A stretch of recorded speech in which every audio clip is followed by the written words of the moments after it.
Di salah satu Jakarta Utara yang apartemennya kalian pasti udah pada tahu, pasti kepo kan netizen. Nah ini memang ada beberapa bisikan yang akhirnya membuat mereka nekat. Mau nggak mau buat lepas dari masalah ini adalah cara yang paling cepat dan paling mudah. Sepertinya ya akhirnya mereka berdua saling ya udah. Itu adalah salah satu ciri-ciri dari penyakit mental orang yang tertekan. Nanti akan timbul sesuatu yang seperti itu. Itu bukan hanya terjadi kepada korban, tapi kepada pelaku juga biasanya terjadi. Kisah dunia lain. Selamat datang kembali kawan-kawan dari dunia lain. Nah, buat kawan-kawan dari dunia lain yang sering banget ngikutin channel YouTube dunia lain, pasti kalian sudah terbiasa dengan wajah di samping saya yang selalu nge-host, selalu ngebawain acara, tapi kali ini panggungnya saya ambil. Kita ganti. Panggungnya saya ambil, panggung Anda saya ambil. Siap. Kali ini giliran saya mau ngobrol sama Kiatmo. Siap. Oke. Jadi ini aku numpang panggung ya. Jadi ini Tak adalah ambil ya. host terbarunya Kisah Dunia Lain. Karena kita berbagi betul, tugas. betul berbagi tugas. Kita mau coba sesuatu yang baru, Ki. Ya, Kali ini kita nggak lagi bicara soal yang terlalu serem-serem. ya. Langsung ya, Ki.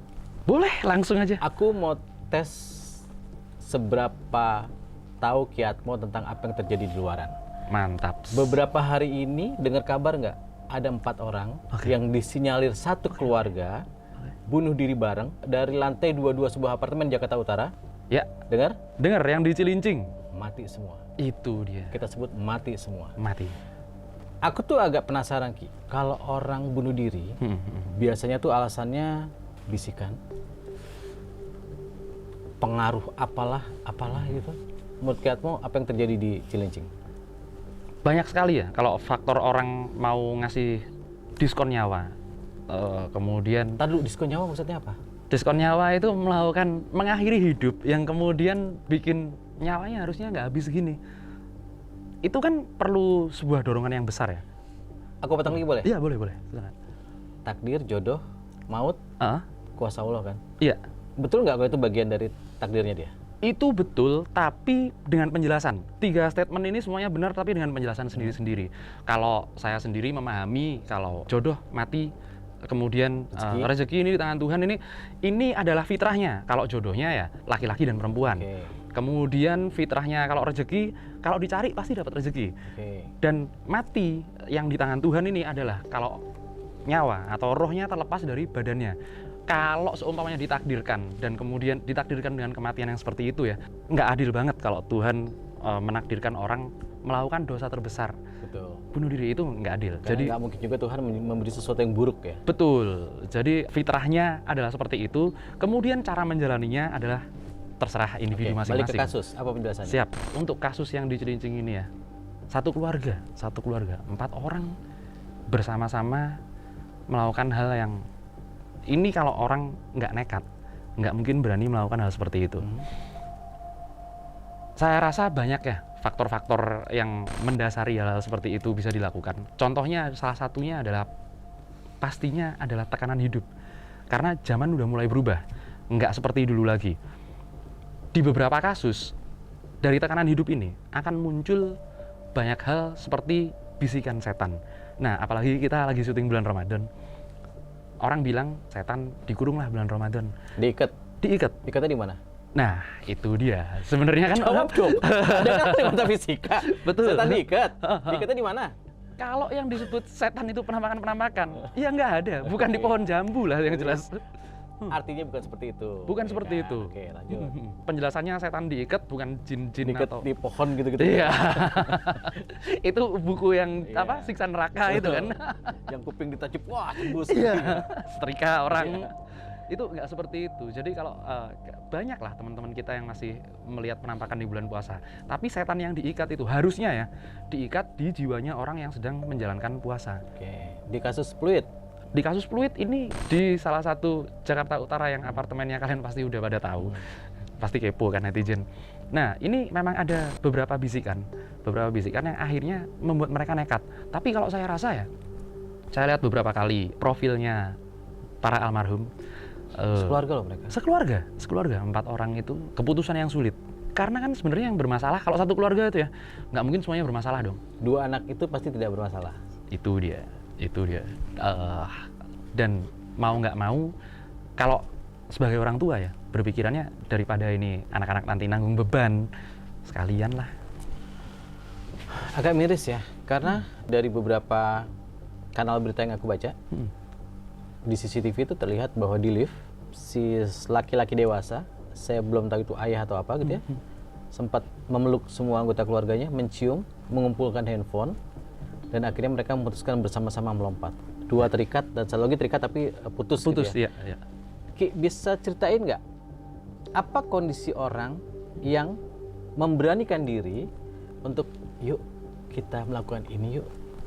Apa yang dipikirkan orang itu kira-kira? Pertama-tama aku bahas tadi yang ada di CCTV itu kan di lift. Kelihatan ya ekspresinya, mukanya segala macam udah bener-bener beda lah. Depres gitu ya? Iya, depres. Ada yang pucet banget bahkan. Tapi ada yang saya nilai paling muda lah dia. Itu kayak yang bingung, nggak tahu ada apa-apa. Justru yang paling depres ini yang memeluk itu, si ayah itu.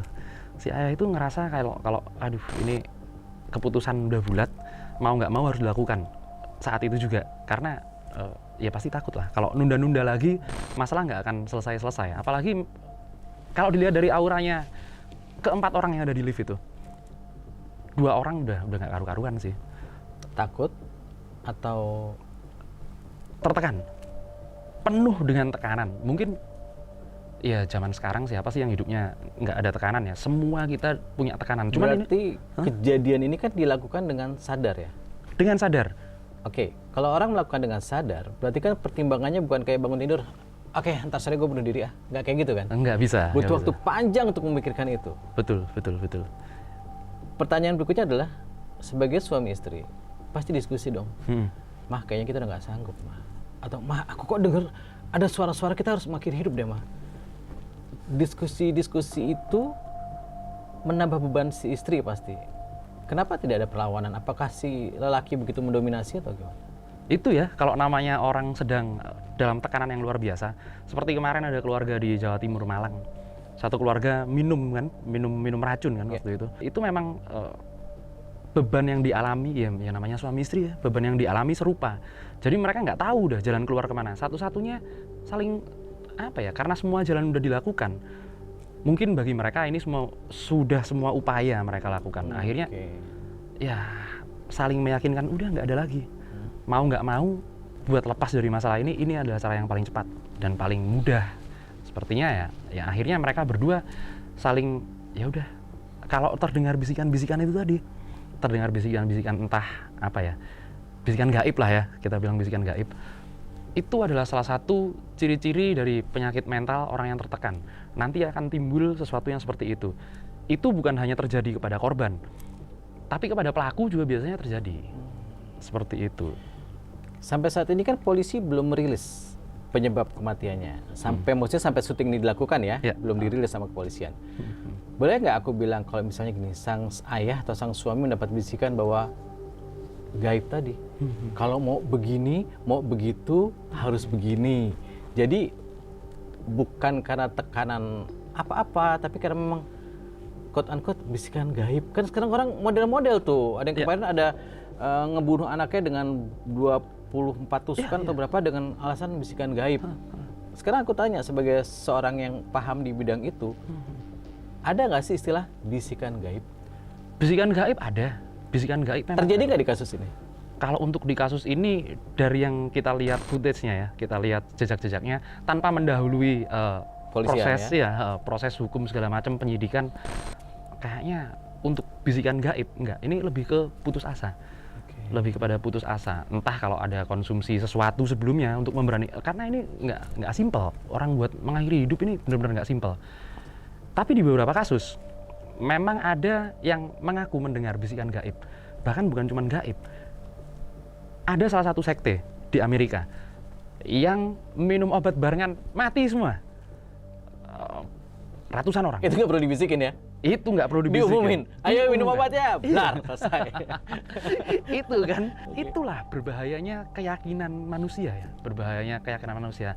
Saat otak kita, ini secara metafisik kan, secara parapsikologis, saat otak kita melakukan sesuatu yang di luar kesadaran kita, ini akan mengakibatkan sesuatu yang nggak nyata, ini menjadi nyata. Contohnya paling gampang lah ya, paling gampang penjelasannya saat orang mengaku mendengar bisikan gaib kemudian melakukan tindak kriminal sampai menghilangkan nyawa orang lain. Ini biasa disebut dengan skizofrenia.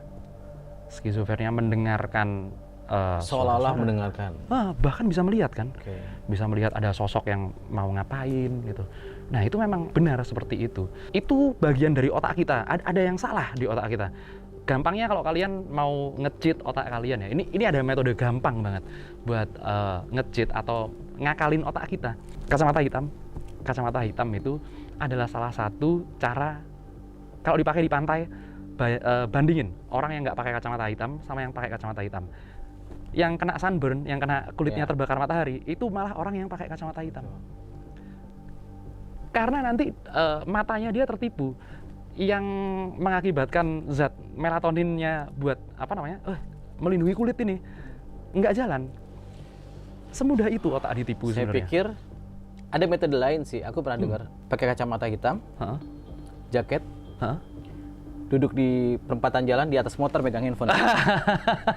Itu sangat memanipulasi orang yang lagi naik motor. Betul. Percaya nggak? Iya, Kok ada dia nih? Iya. Kok ada dia? Bener. betul. Kacamata hitam, jaket bahaya emang. Itu bahaya. Itu Pegang memang. handphone gitu kan. Iya, kan jadi orang pikirannya kemana-mana. Pikirannya kemana-mana. Hah. Makanya guys, jangan sering pakai kacamata hitam, jaket, duduk di atas motor pegang handphone. Bahaya itu. Bahaya. Tapi kalau semuanya duduk di pinggir jalan pakai jaket ada ijo-ijonya nggak apa-apa sih. Cari rezeki namanya. Iya, cari rezeki. Oke, mereka sudah meninggal ya. Aku sekarang mau lihat dari sudut pandangnya seseorang, kita sebut supranatural atau seseorang yang ngelinuwih lah kata orang Jawa ya. Banyak mitos bilang bahwa ini ada orang mati di sini nih. Arwahnya masih di sini. Itu gimana? Karena 4 di parkiran itu loh. Ya, Mungkin Ki Atmo punya pengalaman atau mungkin punya penjelasan terhadap mitos-mitos kayak gitu. satu yang pasti ya. Apapun suatu tempat ataupun suatu kejadian mengakibatkan darah tertumpah di situ. Ini punya sejarah kelam yang kemungkinan besar akan terulang lagi. Itu prinsip yang Terulang pertama. lagi? Pasti akan terulang lagi. Itu prinsip yang pertama. Di sekitar situ atau justru di tempat itu?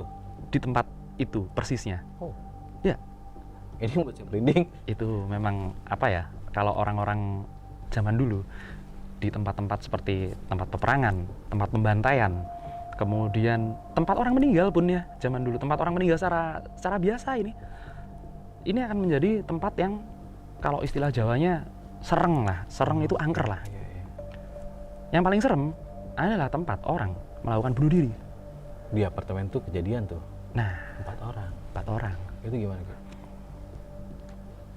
Ini ada pengalaman sedikit. Aku pernah jalan ke tempat yang terjadi kejadian bunuh diri, gantung pakai kain jarik. Oke. Aduh, saat kita datang ke situ, beberapa orang, bahkan orang yang nggak punya kelebihan ya, ngelihat sosok di situ. Ada orang di atas, samperin, nggak ada. Orangnya kayak gimana? Di tempat si orang gantung diri itu. Iya, katanya ada orang lagi gantung. Tapi mereka karena malam ya, nggak ngelihat jelas mereka gelantungan pakai tangan atau enggak. Tapi jelas ada sosok di situ. Orang sampai kita samperin. Akhirnya berkesimpulan ini nggak ada orang di sini. Kita udah cari nggak ada orang. Takutnya kan ada gelandangan masuk ke bangunan kosong segala macam. Ternyata bukan cuma kita yang lihat. Warga-warga sekitar, hansip yang bertugas di situ, orang-orang ronda segala macam sering melihat penampakan itu. Dan beberapa kali tempat orang bunuh diri. Aku nggak bilang ini arwahnya yang bener ya. Sebagai disclaimer ya, kita tidak menyudutkan tempat atau apapun peristiwa. Kita hanya bicara secara umum ya Ki ya. Secara umum, Bahwa tempat-tempat yang pernah ada orang meninggal dengan tidak wajar atau bahkan wajar sekalipun, Ya. tidak menutup kemungkinan akan kejadian lagi ya? Betul. Jadi tidak ada hubungan langsung dengan kejadian yang kita ceritakan ya Ki ya? Ya. Jadi gimana Ki tadi pengalamannya? Ada orang bunuh diri terus? Ada orang bunuh diri, berkali-kali aku datengin ke tempat yang katanya, nggak semua bener sih, dan bahkan tempat pembunuhan. Tempat pembunuhan. Ini memang masih ada arwah-arwah mereka ini. Ya mungkin buat sebagian orang berpikirnya seperti ini, nggak mungkin. Arwahnya orang meninggal kan ini, apa namanya, udah balik ke alamnya. Alam mana? Alamnya sini-sini juga. Ya. Berarti belum pulang? Ya itulah makanya. Disebut dengan alam kubur itu beda. Dalam subuh itu kalau mati wajar? Kalau ya mati ada 3 jenis. Ada mati nista, mati biasa, mati nista mulia. Mati nista ini sedang Kejadian dalam, kayak gini? ya bunuh diri atau sedang melakukan tindakan-tindakan yang tidak sesuai norma-norma. Lagi mabuk mati gitu. Nah itu mati nista. Terus mati kedua? Mati kedua ini karena tua, karena biasa, karena tua, karena sakit, ini biasa, mati biasa. Yang ketiga mati mulia ini bela negara. Oke, kita menarik bahas yang pertama tadi karena berkaitan dengan tema yang kita angkat. Betul. Itu gimana penjelasannya? Ini arwah orang yang meninggal di situ itu. Sebagian dari manusia ini kan terbentuk dari makrokosmos kan. Terbentuk dari makrokosmos, ada sebagian dari mereka yang memang tinggal di situ. Contoh, orang yang berunsur tanah. Kemudian dia mati, dibunuh atau bunuh diri. Arwahnya yang unsur tanah ini, itu nggak akan kembali ke alam kubur dulu. Masih akan ada di situ dan masih akan mempertanggungjawabkan perbuatan. Ada cerita turun-temurun di salah satu, aku nggak sebut lokasi tepatnya ya, tapi kotanya Jember. Kotanya kota Jember, terkenal banget. Ini tempat pembantu Belanda bunuh diri. Sampai sekarang arwahnya masih ada. Pembantunya Belanda asli? Pembantu orang Belanda, orang kita. Tapi bosnya orang Belanda? Ya. Bukan ngaku Belanda, bukan? Aku serius. Iya. Belanda asli Belanda, kan? Belanda Noni-noni asli. gitu kan? Oh iya, dari zaman kolonial. Gak kan banyak orang-orang dulu ngaku. Iya. Orang Indonesia. Londo ireng. Sok-sok londo gitu. Iya. Ya, oke. Ada londo ireng. Kenapa tahu? Enggak, karena memang ada itu Ada kan? londo ireng. Iya. Jadi beberapa orang yang sering bergaul sama Belanda, akhirnya ngaku londo ireng. Tapi ini orang-orang pribumi Belanda asli. asli. Orang pribumi asli. Dan bahkan sampai sekarang lidahnya menjulurnya seperti itu, waktu dia meninggal seperti itu, pakaian yang dikenakannya masih pakaian yang meninggal seperti itu. Ada soalnya, disimpan sama ada lah, bukan kerabatnya ya, apa ya berarti ya?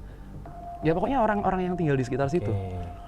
Berarti tempat bunuh diri dimanapun, apalagi yang lagi ramai sekarang, bener-bener saya sih nggak sanggup karena di luar nalar saya ya. Entah kapan akan muncul tuh mereka berempat. Akan muncul.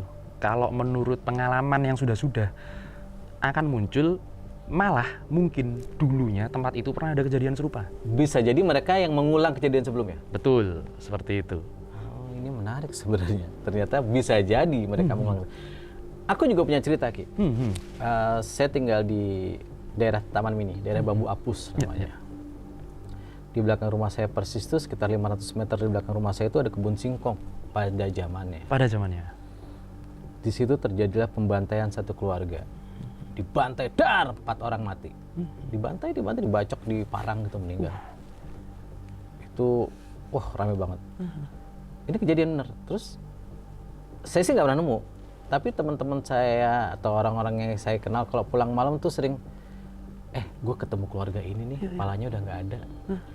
Gue ketemu si ibu ini nih, pakai baju yang sama. Jadi persis dengan yang Ki Atmo bilang tadi bahwa tidak menutup kemungkinan mereka akan hadir dalam bentuk yang lain gitu loh. Saya sih tidak pernah bertemu dan mudah-mudahan tidak bertemu. Jangan ya. sampai. Iya. Tapi mendengar cerita-cerita seperti ini saya jadi berpikir apakah ini mitos yang dibangun atau memang ada gitu loh. Iya. Sebagian berpikir ini mitos ya. Tapi beberapa kali, nggak sering sih. Beberapa kali bahkan pernah ada kejadian di daerah Kalibata.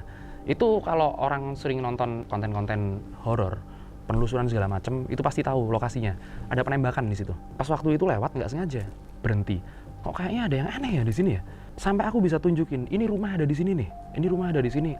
Bahkan ada lubang pelurunya. Ada lubang pelurunya. Nah, itu hal-hal yang memang nggak setiap hari kita bisa dapat ya. Nggak yang terus kita terawang di baskom di apa, tahu-tahu ini ada Nggak pakai asap-asap gitu kan? Enggak.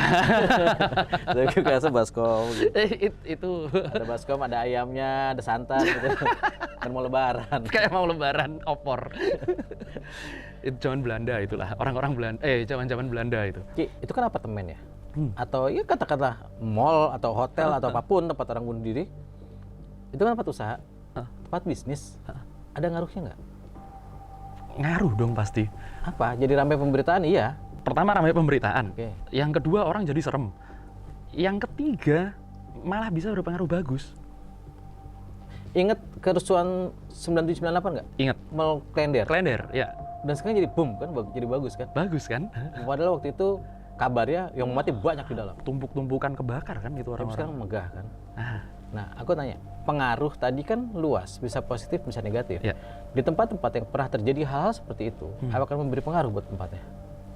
Pastinya memberi pengaruh. Bahkan beberapa hunian ya, entah itu apartemen, perumahan, ataupun rumah susun segala macam, kalau dibangun di tempat-tempat yang jangankan di atasnya ya, yang deket aja, deket tempat-tempat tragedi atau bahkan pemakaman, itu bawa pengaruh. Kemarin aku nonton salah satu podcaster, jadi dia cerita, ini dia di apartemen mewah nih, salah satu apartemen mewah di Jakarta Selatan, deket Karet Tengsin. Ini kan kota mewah, tapi dia di Itu dekat kuburan. ya Iya. makanya kata siapa hunian mewah segala macam. Ini contoh negatifnya ya, contoh negatifnya yang ada di situ. Kemudian adalah beberapa entitas yang kemudian mengganggu penghuni di situ. Memang ya seperti itulah. Ada juga yang jadi bagus kayak di Klender. Matraman sekarang Ya, kan Ruame Otista. Ruame Otista. Tahu nggak kenapa disebut Matraman? Nggak tahu. Karena pasukan Mataram saat menyerang Batavia. Mataraman itu. Ya. Pondok Gede itu tempatnya Anda para tua panglima. juga ya? Iya lumayan lah. Ikut di pasukan itu bareng nggak? Pernah berkuda sama mereka? Ikut naik motor. Itu capek naik kuda. Iya. Zaman dulu memang seperti itu. Banyaklah kejadian-kejadian yang mungkin di luar akal. Tapi percaya nggak percaya? Ya harus percaya sih karena itu memang terjadi. Banyak saksinya memang seperti itu. Ki, balik ke kasus yang lagi ramai kan, yang bunuh diri itu. Ada kabar yang berhembus bahwa ternyata motifnya bukan karena bisikan. Ada beban hidup yang luar biasa. Ya, saya baca di berita utang piutang. Oh, iya. Oke. Emang seberat itukah hingga tidak bisa diselesaikan baik-baik dan akhirnya memutuskan untuk mengakhiri hidup? Ya. Utang ya. Kalau utang itu salah satu hal yang memang bisa dibilang itu jeratan yang paling bahaya sih. Jeratan yang paling bahaya. Kita bisa bilang pinjol kan banyak sekarang. Udah pada rame, harusnya kalian berpikir ribuan kali sebelum melakukan itu. Kemudian satu lagi yang lebih bahaya nih, lebih bahaya dari penelitiannya ini ya, dari penelitian satu lagi yang lebih bahaya itu tentang pay later itu kadang-kadang nggak berasa kan. Tapi kemudian jadinya beban. Sebenarnya ada beberapa cara-cara yang positif ya. Kalau kita terpaksa ya mau gimana lagi? Nggak ada uang sedangkan hidup harus berjalan. Sedangkan hidup zaman sekarang ini mau nggak mau butuh duit, benar-benar butuh duit. Kalau kalian mengerjakan beberapa hal kemudian stuck, udah nggak bisa. Soal butuh duit, next episode kita ngomong soal pesugihan ya. Nah itu dia. Kenalin saya tuh sama dukunnya. Ada. Apaan? Saya nggak percaya. Dia aja masih dibayar, belum Lah, iya, kaya. Kok makanya. gimana mau pesugihan? Ada. Nanti kita cerita pesugihan. Next ya. Next kita Seru cerita tuh. pesugihan. Itu juga salah satu solusi kalau punya utang. Tapi dukunnya masih miskin. Mana ada dukun kaya tinggal di menteng itu di sawah-sawah, di hutan. Iya, memang sebagian oknum itu melakukan hal-hal yang kalau aku bilang itu konyol sih. Kalau aku bilang itu konyol. Pesugihan nggak kayak gitu, pesugihan mainnya. Pesugihan tuh kerja. Pesugihan itu kerja. 9 jam per hari. Iya. 61. Ada tapi pesugihan yang serem. Apa? Sampai aku pernah nanti aku Next aja. next aja. Iya jangan dibocorin. Next Ki, aja. Konklusi dari ini semua apa? Dengan kejadian 4 orang mati bersama kemarin. Apa yang bisa Ki Atmo sampaikan? Ya, untuk kejadian ini ya, khususnya untuk kejadian ini, orang-orang harus lebih waspada sebenarnya. Terhadap apa? Bisikan? Bukan lagi. Justru karena kesimpulannya tadi jeratan ekonomi sampai ngutang sana sini, kemudian itu pasti ditagih tuh kalau kayak gitu, dikejar-kejar nggak karu-karuan. Ada sih berita memang ditagih mereka. Emang ditagih ya, mumet mereka pasti seperti itu. Yang pertama kita harus hati-hati ya terhadap yang namanya hutang ini. Nggak apa-apa, ini hal yang halal, benar-benar halal, boleh. Cuman kita lakukan perhitungan sendiri ke dalam diri. Kemudian sebenarnya ada solusi buat lepas dari ini. Aku kasih tips sedikit lah ya buat lepas dari hutang atau dari tekanan mental apabila ada masalah? yang mana dulu enaknya? Ada Dari dua-duanya. hutang dulu, yang paling fokus dulu. Yang paling fokus dulu, yang dari hutang dulu. Nah ini tips mulai dari, aku kasih 3 aja.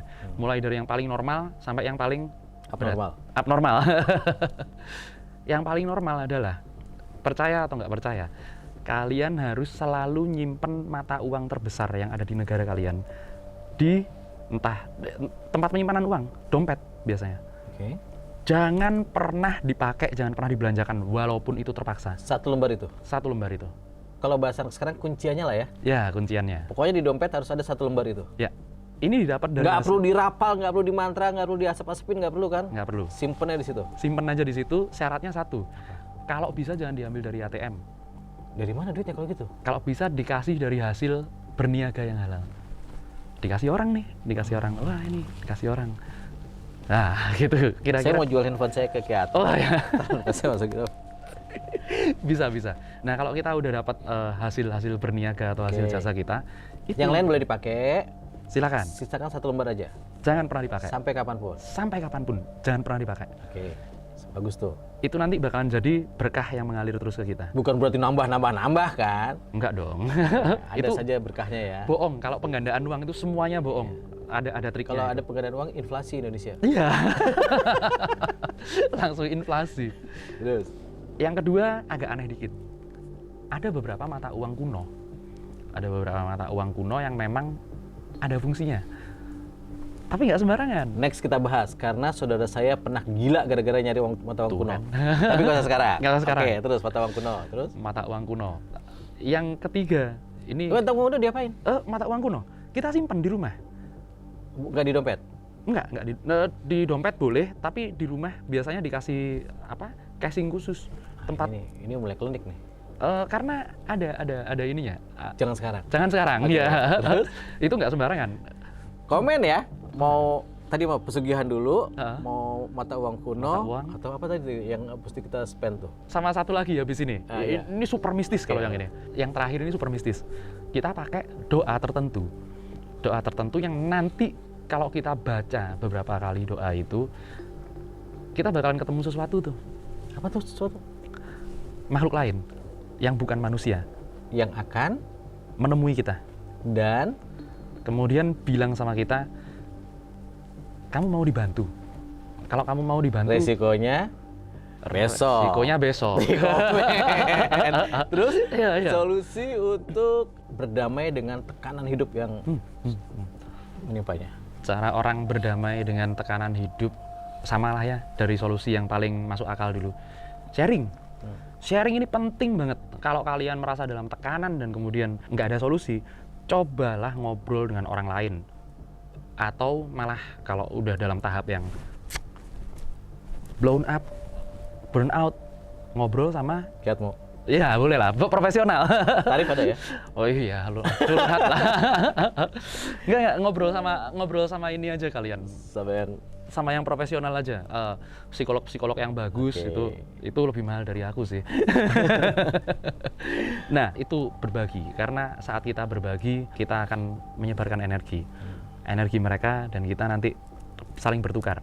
Buat kalian yang bertugas sebagai konsultan, psikolog segala macam, hati-hati kalau kalian berhadapan dengan orang yang punya banyak masalah. Jangan sampai batasi bagari. Bisa pindah? Bisa Bisa menjadi beban? bisa Ada teorinya? ada Mau dijelasin? sedikit aja. Video berikutnya aja? Iya, video berikutnya aja. Banyak tuh yang digantung tuh. Banyak, yang digantung. Masuk itu. Masuk. Apalagi yang mau disampaikan? Ya itu, saling berbagi, kemudian saling waspada. Kedua, tipsnya kalau kalian merasa nggak karu-karuan, merasa pikiran bener-bener wah kayak bumi menghimpit lah, kan katanya kalau terjebak hutang seperti terhimpit bumi. Itu bener.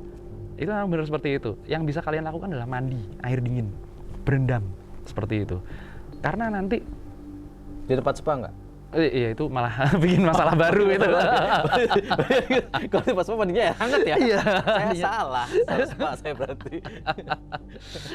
itu nanti jadinya beda itu Nah, nanti. oke. Terhimpit yang lain tuh. Terimpit yang Lanjut, terjepit. Nah, kita menukar energi itu caranya dengan berendam. Meluruhkannya dengan air dingin tadi. Berendam, meluruhkan air dingin karena saat kita kalut itu energi api yang muncul di kita. Kalau itu nggak dikendalikan, kebakaran kita. Kalau itu dikendalikan, bagus. Oke. Bagus. Jadi apapun ceritanya, singkirkan dulu teori-teori tentang suara-suara bisikan-bisikan gaib. Ya, nggak? ya. Kita percaya aja bahwa cobaan itu sedang diberikan ke kita, yang kita yakin bahwa Tuhan tidak akan memberikan cobaan kan? Ya, betul. Kalau kita nggak mampu gitu ya. Oke. Sesuai dengan kemampuan hambanya. Tapi ngobrol-ngobrol soal bisikan tadi, ada satu yang nanti di lain kali kita bakal jelasin. Ada bisikan yang benar-benar, tapi ini makhluknya bukan ecek-ecek, bukan sekedar jin-jin, pocong, kuntilanak, itu mainan apa itu. Ada yang benar-benar sampai bisa bikin, ini kasusnya jarang ya, jarang banget terjadi, tapi bisa bikin kita jadi orang lain. Karena aku pernah lihat mata kepala sendiri, bukan cuma aku, ada 8 orang merayap di dinding, orang merayap di dinding. Diam-diam merayap lagunya. Iya betul. Saya punya pengalaman pembisik yang paling membahayakan yang pernah saya alami adalah gas habis. Blur itu tuh rasanya tuh. Iya, minta ampun. Iya. Itu luar biasa. Galon. Kok galon. Tim kita aja. Banyak kan? Banyak. Ternyata ternyata mereka banyak punya pembisik kan? Itu bisikan-bisikan yang Itu mengerikan. Itu real dan membahayakan. Bikin langsung, aduh gimana ini. Atau kalau nggak gitu, kadang-kadang ringtone. Begitu lihat nomornya, iya. Ya, aduh dia lagi gitu. Iya. Aduh. Itulah suara-suara gaib yang membahayakan. Oke, Kiatmo, makasih ya. Obrolannya seru, mudah-mudahan bisa diambil hikmahnya. Bahwa biar bagaimanapun, memilih mengakhiri hidup dengan cara seperti itulah bukan cara yang baik, ya Ki, ya? Betul. Tapi yang jelas semua orang pasti punya alasan untuk melakukan itu. Kita nggak pernah tahu apa alasan mereka. Semoga saja keempat arwah mereka diterima di sisi Tuhan. Ya kan? Kita berdoa juga semoga kita semua bisa menghadapi semua masalah yang kita hadapin, ya nggak Ki? Iya betul, jangan sampai kita seperti itu ya kan. Oke, sampai jumpa lagi kawan-kawan dari dunia lain. Kisah dunia lain.